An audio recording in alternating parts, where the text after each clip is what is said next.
জুবিন গাৰ্গৰ মৃত্যুৰ পিছতে চৰ্চিত এজন বিশেষ ব্যক্তি তেওঁৰ আধৰুৱা সপোন পূৰণ কৰিবলৈ জুবিন গাৰ্গ নাই জুবিনবিহীন কাহিলীপাৰাৰ এপাৰ্টমেণ্টৰ দায়িত্ব সামৰি ঘৰলৈ উভতিল তেওঁ জুবিন গাৰ্গৰ মৃত্যুৰ পাছত পোহৰলৈ আহিছিল এজন বিশেষ ব্যক্তি যাৰ নাম পবিত্ৰ বৰা জুবিন দা আহিলে নিশা গেট খুলি দিয়া পবিত্ৰ বৰাই অৱশেষত মনৰ দুখত সুৰক্ষা কৰ্মীৰ চাকৰি এৰি গুচি আহিল ঘৰলৈ প্ৰাণৰ শিল্পী জুবিন গাৰ্গৰ মৃত্যুৰ দুখ সহিব নোৱাৰি নিজৰ কাম এৰি কলিয়াবৰৰ নিজ বাসগৃহলৈ উভতি আহে পবিত্ৰ বৰা জুবিন গাৰ্গৰ কাহিলীপাৰাস্থিত বাসগৃহ চিনাৰ্জি এম্পেৰিয়েলৰ সুৰক্ষা কৰ্মী পবিত্ৰ বৰা কৰ্তব্যৰত সময়ত জুবিন গাৰ্গক নিচেই কাষৰ পৰা পাইছিল পবিত্ৰ বৰাই প্ৰাণৰ শিল্পীগৰাকীৰ সৈতে বহু কথাই পাতিছিল পবিত্ৰ বৰাই ৰূপালী পৰ্দাত নিজকে এবাৰ চোৱাৰ সপোন ব্যক্ত কৰিছিল প্ৰিয় শিল্পীজনৰ সন্মুখত সকলোকে সহায় কৰা সকলোৰে সপোন পূৰণ কৰা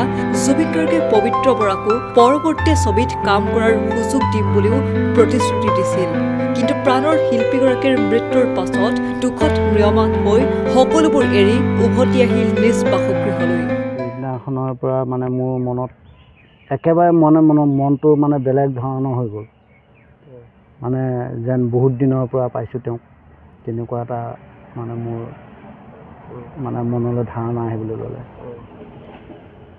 তাৰপিছত ক'ত কেতিয়া কেনেকৈ লগ পালে দাদাকতো মই বাউণ্ডেৰীৰ ভিতৰতে লগ পাওঁ তেখেতৰ ঘৰত আছিলে তেখেতৰ ঘৰতে আছিলোঁ কি কামত নিয়োজিত হৈ আছিলে নিৰাপত্তা ৰক্ষী হিচাপে কাম কৰিছিলোঁ তেওঁলোকৰ এপাৰ্টমেণ্টত কিমান দিন কাম কৰিলে 8 মাহমান কৰিলোঁ তেওঁ লগ পাই নাই তেতিয়া লগ পাওঁ কেতিয়া দিনততো নাহেই আৰু ৰাতি কেতিয়াবা 1টা 1:30 2টা 2:30 3টা নাই ৰাতিয়ে আহে বেছিভাগ সময় কাম শেষ কৰি তেতিয়া দৰ্জা আপুনি খুলি দিয়ে ময়ে গেটত থাকোঁ ৰাতি মোৰ ডিউটি থাকিলে মই খুলি দিওঁ লগৰজন থাকিলে লগৰজনে খুলি দিয়ে এই যে গেট খুলি দিয়ে তেওঁ সোমাই আহে গাড়ীখনৰে তেতিয়া আপোনালৈ চাই আপোনাক মাতেনে মাতে গাড়ীৰ পৰাই মাতে কি সোধে আপোনাক সোধে ভাল বেয়া সোধে কিন্তু নাম ধৰিও নামাতে বা অন্য বৰা বুলি বা একো নকয় ভাল বেয়া ডাইৰেক্ট সুধিব কিবা প্ৰব্লেম হ'লেও নাই দাদা ঠিকে আছোঁ আপুনি তেওঁক এনেই কিবা কৈছিলনে কেতিয়াবা সেইটো কৈছিলোঁ সেইটো এতিয়া কৈ লাভ নাই সেইটো অতীত বুলি ধৰিব লাগিব এটা কি কৈছিলে কওকচোন বাৰু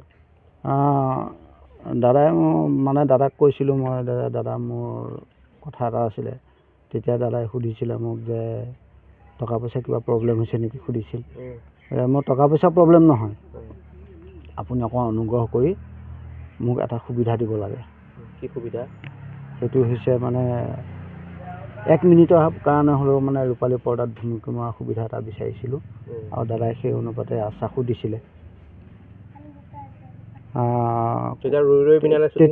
তেতিয়া শ্বুটিং চলি আছে ৰৈ বিনালে মই তাত থাকোঁতে ৰৈ বিনালে শ্বুটিং চলিছে তাৰপিছত গ'লে এখন চিনেমাটো আধাখিনি পাৰেই হ'ল আৰু এইখনত তেনেকুৱা মানে হেৰি নাই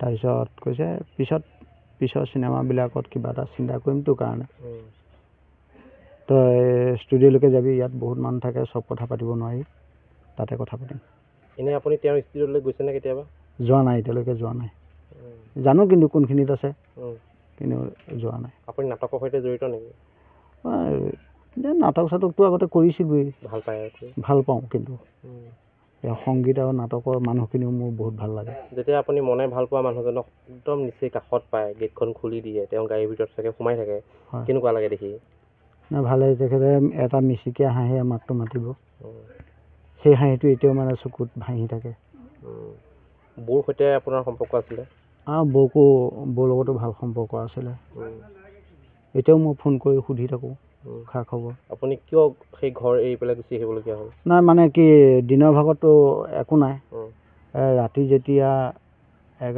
নিজান অৱস্থাত ডিউটি কৰিম দাদা আহে সেইটো সময়তে আৰু মানে দাদা যিহেতু জুবিনদাবিহীন সেই এপাৰ্টমেণ্টটোত ৰাতি মানে ডিউটি কৰাটো বহুত কঠিন মোৰ কাৰণে মানে সেইটো যোনে পোৱা নাই বুজি নাপায় যোনে উপলব্ধি কৰা নাই কিন্তু মই উপলব্ধি কৰিছোঁ কাৰণে মই বুজি পাওঁ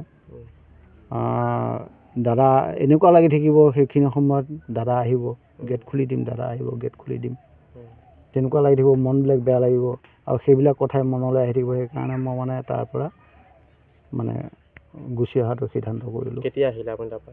মই তাৰ পৰা যোৱা মাহৰ 16 তাৰিখে আহিছোঁ। আপোনাৰ ঘৰ ক'ত? কলিয়াবৰ? কলিয়াবৰ এয়া গৰৈমাৰী আমাৰ আমলখিয়াটো চুবুৰী। যেতিয়া তেখেতৰ মৃত্যু খবৰটো নিউজত পাইছিলে হয় তেতিয়া ক'ত আছিলে? মই তেতিয়া গেটতে আছিলোঁ ডিউটিত, কিন্তু যাৰ মুখে মই শুনিছিলোঁ তেখেতক মই ধমকি মাৰি দিছিলোঁ সেই কি কথা কওঁ মই মানে বিশ্বাস কৰা নাছিলোঁ। পিছত যেতিয়া সাংবাদিকৰ দল তাত গৈ উপস্থিত হৈছিল তেতিয়াহে মানে মোৰ গাৰ নোম থিয় হৈ গৈছিল। এই ছিংগাপুৰ যেতিয়া গৈছিলে শেষবাৰ তেতিয়া কাহিলীপাৰা ঘৰলৈ কেতিয়া আহিছিলে? কাহিলীপাৰা ঘৰলৈ মানে মুম্বাই গৈছে 4 ছেপ্টেম্বৰ তাৰিখে ঘৰৰ পৰা ওলাই গৈছিলে। সেয়াই লগ পোৱা শেষ দেখা। তেতিয়া কিমান সময়ত ঘৰৰ পৰা ওলাই গৈছিলে? 4টা বাজিছিল নে নাবাজিছিল তেনেকুৱাতে বিয়লি বেলা ওলাই গৈছিল মানে। তেতিয়াই মানে সেয়াই যি শেষ দেখা। অন্তিমবাৰ যেতিয়া জুবিনদাৰ মৃতদেহ কাহিলীপাৰা ঘৰলৈ লৈ অহা হৈছিলে তেতিয়াও আছোঁ, কিন্তু তেখেতৰ নচৰদেহ কিন্তু প্ৰত্যক্ষ কৰিবলৈ নাপালোঁ। মই মানে কৰ্মৰ অৱস্থাত থকাৰ কাৰণে মানুহৰ ভিৰ গেট ভাঙি দিও কৰিছে। গেটত থকাৰ কাৰণে মানে তেখেতৰ নচৰদেহেও চাবলৈ নাপালোঁ। সেই দুখ থাকি যাব চিৰজীৱন? থাকি যাব। এতিয়া আপুনি কিবা এটাতো কৰিবই লাগিব। যদি আকৌ সেই ঘৰখনে বিচাৰে গৰিমা বৌয়ে বিচাৰে আপোনাক যাব? আপুনি বিচাৰিলে যাম। কিবা অহাৰ সময়ত আপুনি মাতবোল কৰি আহিছে? মাতবোল কৰি আহিছোঁ। তেখেতক গৰিমা বৌক মাতবোল কৰি মাতি আহিছোঁ। তেওঁ কি কয়? তেখেতক এৰি দিবলৈ মোৰ ইচ্ছা নাই, তথাপিও এতিয়া মানে কিবা এটা কৰিব লাগিব আৰু। আপোনাৰ নামটো ক'ব? মোৰ নাম পবিত্ৰ বৰা। কলিয়াবৰৰ পৰা লক্ষ্যজ্যোতি বৰাৰ সহযোগত বিশেষ প্ৰতিবেদন নিউজ ডেস্ক ৰিপৰ্ট।